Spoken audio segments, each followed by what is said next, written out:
225 o número de notificações de intoxicação por metanol em todo o Brasil. Segundo o Ministério da Saúde, são 16 casos confirmados, 209 ainda em investigação. A maioria em São Paulo, 178 notificações e 14 casos confirmados.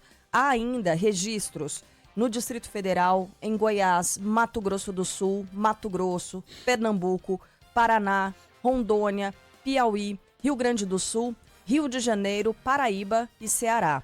Com relação às mortes, são 15 em todo o país suspeitas, tá? 2 delas já confirmadas. Ontem a Anvisa autorizou a importação de 2.600 frascos de um dos antídotos contra o metanol. João Pedro Melo está conosco aqui nessa manhã. Bom dia para você, JP. A gente conversou com o ex-presidente da Anvisa na manhã de sábado, né? E ele falava sobre esse processo justamente de autorização para a entrada desse antídoto no Brasil. Exatamente, Carlinha. Bom, vou começar falando sobre essa situação, porque há expectativa, de fato, de que esses antídotos que foram pedidos por outros, ou há outros países, né, que fabricam, Portugal, Itália, até mesmo os Estados Unidos, as primeiras doses devem começar a chegar ao Brasil nessa semana. Essas doses foram pedidas pela Anvisa, mas quem faz a compra, né, de fato, desses medicamentos é o Ministério da Saúde. O que a Anvisa fez? Entrou em contato com alguns dos pares internacionais pedindo urgência para a importação desse produto. Ele é tido como o principal antídoto para a intoxicação por metanol. Essa medida é uma das ações recentes tomadas na esfera federal para atender os casos de intoxicação que já foram registrados em diversos locais do Brasil. Além disso, o Ministério da Saúde fez uma sala de situação que está monitorando os possíveis casos e aqueles que já foram confirmados, além da evolução dos pacientes que estão sendo tratados. Também ainda na esfera federal, a gente tem o Ministério da Justiça fazendo uma espécie de força de trabalho com a Polícia Federal sobre a origem das bebidas adulteradas. A pasta está falando em deixar a Polícia Federal disponível aos estados para que seja encontrado, aí a gente abre aspas aqui, até falamos sobre isso no sábado também, o DNA do metanol que está inserido irregularmente em bebidas. Obviamente não é DNA, mas é ali um resquício de metanol que pode estar nessas bebidas e de onde estaria vindo essa substância. E aí a gente vai para os dados do fim de semana, tá? Dados que foram divulgados ontem. Segundo o Ministério da Saúde, são 225 casos já notificados de intoxicação por metanol, 16 foram de fato confirmados, 209 estão em investigação. E a maior parte desses casos está de fato no estado de São Paulo. 13 mortes são investigadas e 2 foram comprovadamente causadas pela contaminação. As 2 mortes causadas foram de pessoas que beberam no mesmo lugar.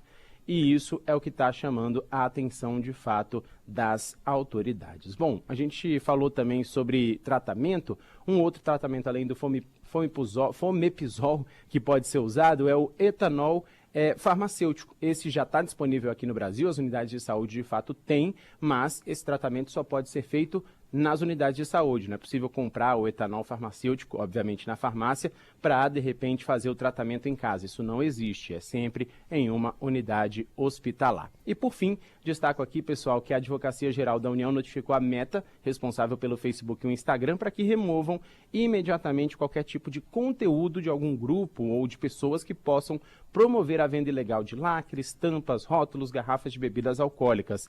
Isso está, obviamente, relacionado com a contaminação por metanol e essas medidas foram tomadas para moderar esse tipo de postagem nas redes sociais. O órgão está dizendo o seguinte, que caso esse pedido não seja atendido, medidas judiciais vão ser adotadas nas esferas civil, administrativa e também criminal. A gente vai seguir acompanhando esse assunto ao longo da semana aqui na capital do país. É inacreditável saber que isso acontecia antes, né? Anúncio de lacre, anúncio de rótulo nessas redes sociais. Por isso, daí vem também mais um exemplo da necessidade de fiscalização, da necessidade de algum tipo de regulação do que acontece nas redes sociais. Pode simplesmente anunciar um negócio desse, sabendo que é para bebida pirateada, para bebida que não é a original. Que coisa. Ô JP, bom trabalho para você por aí, boa semana. Valeu, boa semana para nós, bom trabalho. Valeu, e aí certamente o JP, assim como nossa equipe em Brasília, continuarão atentos aqui a esse assunto, porque foi assunto mais uma vez no fim de semana. Aliás, foi um fim de semana diferente em bares, restaurantes, em festas, com mudança de comportamento das pessoas, né? Eu presenciei o seguinte, esse assunto circulando em diferentes rodas, perfis de público. Então, assim, esse era um assunto... Povo, né? Eu fui numa festinha de criança, por exemplo. Isso na boca do povo.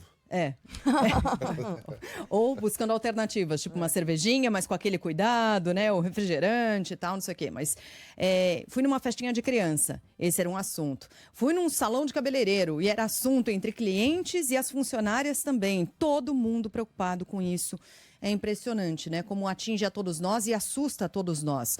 E é importante que a gente fique de olho no aparecimento dos primeiros sintomas. A procura rápida por atendimento médico é essencial para reduzir sequelas da intoxicação por metanol. Segundo o médico e professor do Hospital Universitário de Oslo, Knut Hovda, a melhor escolha neste momento é evitar o consumo de bebidas destiladas.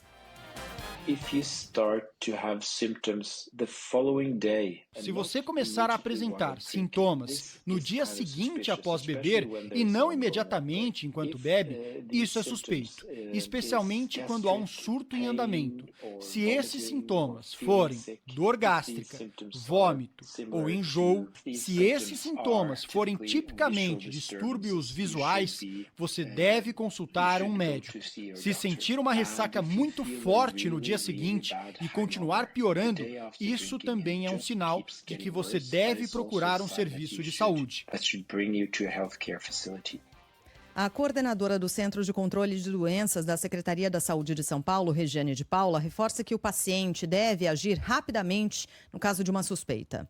Qualquer sinal de embriaguez diferente da que você está acostumada, você procure imediatamente uma unidade de saúde, podendo evoluir, se você demorar a procurar, para uma convulsão, até mesmo uma cegueira e problemas neurológicos importantes. Alguém pode ficar se perguntando por que a gente entrevistou um doutor da Universidade de Oslo, né, tendo o cuidado de ter que traduzir por cima, dá mais trabalho, né?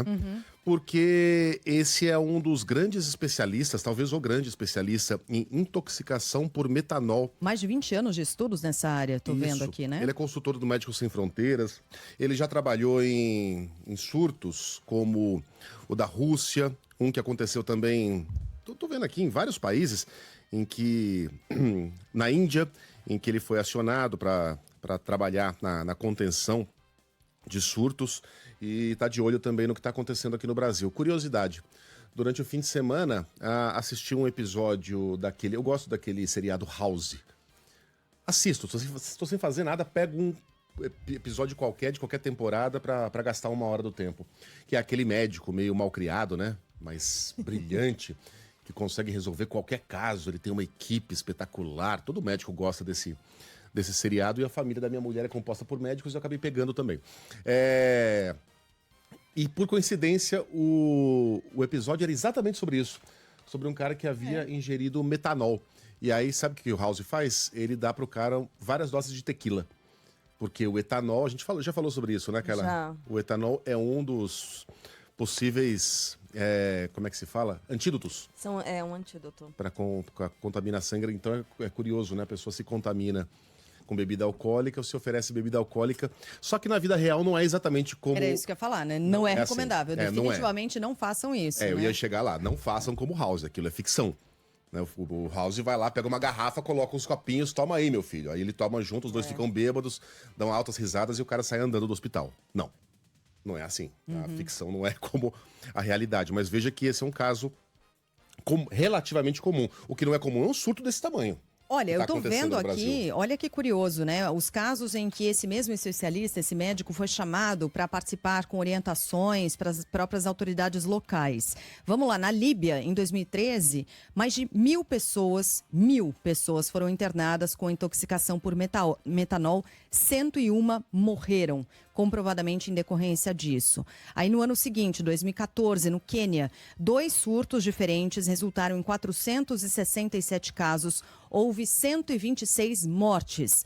Índice de fatalidade nesse caso de mais de 26%, porque você está falando de 467 casos com 126 mortes. Olha que fatalidade, né? O índice de fatalidade é alto. E aí, No ano de 2000, também no Quênia, uma crise semelhante provocou 140 mortes e 400 internações. E 20 pessoas, nesse caso, ficaram permanentemente cegas. E aí na Rússia, no caso mais recente, 2016, mais de 70 pessoas morreram também nesses casos de intoxicação por metanol. Bom, a gente falava aqui sobre mudanças de comportamento, né? A Sheila falou sobre a festa infantil, em que geralmente não há bebida destilada, mas era um assunto que estava na boca de todo mundo. Eu fui a um bar de clube, na sexta-feira, e lá as bebidas destiladas não eram vendidas. E havia quem pedisse: ó, faz pra mim aí tal drink, não tem problema, eu assumo a responsabilidade. O garçom, a gente não tá servindo bebida destilada pra ninguém. Então, vinho e chopp pra todos. O medo mudou o comportamento de quem sai de noite. Vamos falar aqui da Vila Madalena, na Zona Oeste, bairro Boêmio, da capital paulista, onde a realidade agora é outra, muita gente e escolhas diferentes para beber. Um dos que mudaram de planos foi o contador Wendel Ribeiro. Geralmente eu tenho um drink que ela gosta, um drink que eu gosto também, mas por causa desse acontecido, nós optamos por cerveja. Quem resolve tomar o drink de costume tem procurado bares conhecidos. É o caso do analista administrativo Rodrigo Faria. Por ser um lugar que está há tanto tempo aberto, né, e eu me sinto seguro. Já vim aqui algumas vezes, então para mim tá tudo bem. O proprietário do local, Sérgio Francisco Alves, diz que tem tomado todas as precauções para garantir que a bebida servida aos clientes seja de boa procedência. Todos os nossos fornecedores são fornecedores homologados pela indústria, né, pelos grandes produtores. A gente se cerca de notas fiscais, cartas de selo e um mapa da bebida, né, por onde essa bebida passa até chegar aqui ao bar. Alguns bares e festas já deixaram de oferecer bebidas destiladas como uísque e vodka. A economista Gabriela Leite procurou um local com mais de... Não, gente. Desculpa. Ai, sério? E eu dei aquela enfatizada, vocês perceberam? Foi esse o problema. Ah, não. Tivesse ficado no leite, mas a Gabriela não queria ficar no leite. Ela queria comemorar de maneira divertida, né? A própria festa, e às vezes para se divertir precisa ter um pouquinho de bebida. E aí o que ela fez? Ela procurou um local muito tradicional que produz a própria bebida, com as próprias garrafas. Fiz questão de avisar todo mundo, assim, eu falei, gente, fiquem tranquilos, que esse bar que eu tô convidando com vocês, eles fazem o próprio gin. E aí eu avisei todo mundo, o pessoal ficar mais tranquilo, conseguir vir comemorar comigo, né? Tô vendo mensagens aqui dos nossos ouvintes. O Guilherme mandou pra cá, festa da firma, mas já? Festa Ainda da não, firma? né? Ele falou que rolou nesse fim de semana. Ah, deve ser de outra coisa, né? Pode Não ser de outra fim de coisa. ano. E ninguém quis os coquetéis e batidas. Então até tinha, mas ninguém aceitou. Ninguém tomou. O chefe tomou? Então, podemos saber, o Guilherme? Porque se o chefe tomar, fica ruim, né? É, verdade. Mas enfim, é isso Ou aí. não, Obrigada, viu, né? Guilherme? Tem várias pessoas participando. Não, chefe só serve toma... um ginzinho aqui pro chefe, serve? Chefe só toma medidas. Opa! Nós só tomamos abraço. esporro. Tomadas precisam ser medidas Tomadas nesse precisam ser caso, medidas. tá bom. Bom, até o momento, a Associação de Bares e Restaurantes, a Brasel, não fez um balanço sobre possíveis prejuízos ao setor. Eu diria prováveis prejuízos. Mas afirma que está tomando medidas para garantir a procedência correta das bebidas que são vendidas pelos associados.